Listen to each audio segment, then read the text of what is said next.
This platform will change the way that you create shorts. It's called Minvo, and we're going to take a peek inside in 3, 2, 1, let's go.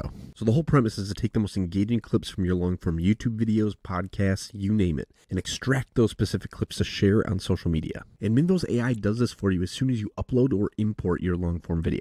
With your video uploaded, you're going to hover over it and click View Moments. And this is going to give you all of the key shorts that Minvo found from your video itself. Now you can preview all of your clips from here, and it'll even give you a name for that clip as well. Once you find a clip that you like, you can click Edit, and now we can refine this a little bit more. Minvo takes the liberty of adding in its own edits and suggestions throughout the video, but once you're in this editor, you have complete control over the video. On the right-hand side, this is where you're going to be able to do things like edit your titles, your captions, add logos to your videos, that kind of thing. And on the left-hand side of the screen, this is your transcript editor. And this is really cool for cutting parts out of the video that you don't want to keep and making some additional edits as well. So if you want to remove a section of the video, you can just highlight that section, click Cut, and I can see where everything kind of got grayed out right here. That is now completely cut from this video.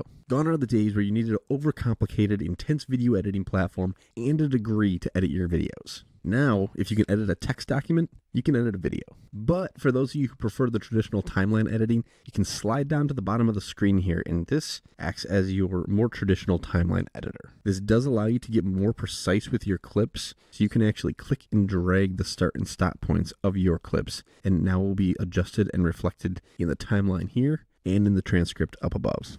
The timeline is also really useful and handy if you want to drag around different on-screen elements. Like if you have an emoji on the screen, you can easily drag this around. Maybe you can want to shorten up that duration of that emoji when it shows up on screen. And in my opinion, the timeline just helps you get a lot more specific and precise with where those elements show up on screen. I personally prefer to use a combination of both the transcript and the timeline, depending on what I'm doing in the video. And what's awesome is that you can use whatever's easiest or makes the most sense for you. Now, I mentioned things like emojis and media on the screen, and if you want to add those into your video, it's extremely simple to do, and you can do that from either the transcript or the timeline as well. So if we come down to the timeline, and we pick, maybe we want to add some B-roll into this section of the video, we can right-click and click Insert Media. And we also have insert emoji, insert text, and insert sound as an option as well. So we're going to click insert media. And here we're just going to type what kind of media we want to look for. So we're going to just type in robot. Maybe we want a video. Let's do an image. So we got a bunch of different images that we can actually insert into this as B-roll. I like this little R2-D2. So we're just going to drop that in. And now we can see that that is now a part of our video. We can come in, we can resize this, we can move it around. Maybe we want to center it in the screen. Maybe we want to make it full height. Boom, look at that. And likewise, we see it down here in the timeline. We also have it right up here highlighting what words that B-roll clip actually shows up on. Maybe we want to extend that out a little bit. We want to take it all the way to the end of refresh. So we're going to click and drag that and let go. And now that clip is extended. The clip is also extended here. Likewise, we can move this clip entirely by clicking and dragging.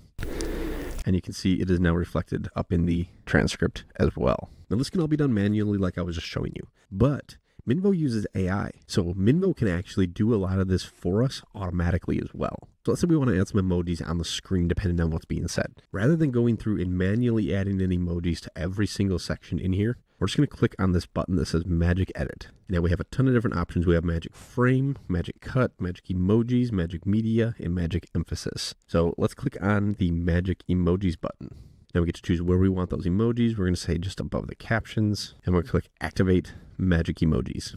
All right, now we can see both by looking at the transcript up here and at the timeline, there are all these different emojis that got added into our clip. And as we scroll through the timeline, we can see we got a little floppy disk emoji. If anyone remembers what a floppy disk is these days, I feel like no one remembers those anymore. We'll keep scrolling. And we got an article, so we got a little newspaper that popped up as an emoji. We have database, the word database popped up, so we got a CD. And all these emojis are automatically added in for us using AI. Then what I really enjoy about Minvo is that after your edits are all done, you can actually publish your video directly to social media. So I don't have to go download and then add this video to my phone and then go publish it on Instagram and TikTok and YouTube and all the places. With my social media channels already connected, I can come up to export and I can hit post to social. and this allows me to choose the platforms that I want to publish to. Minvo's AI will actually write captions for me. If I just click this caption button, the captions are automatically generated, and just like that, I'm ready to schedule and publish to the social media platforms. Now, this was obviously just a high overview of the Minvo platform, but if you want to learn more about editing using Minvo and more video editing tips and tricks, be sure to check out the other content on this channel. And don't forget to subscribe because we have new content coming out every week to help you crush it on social media with your video.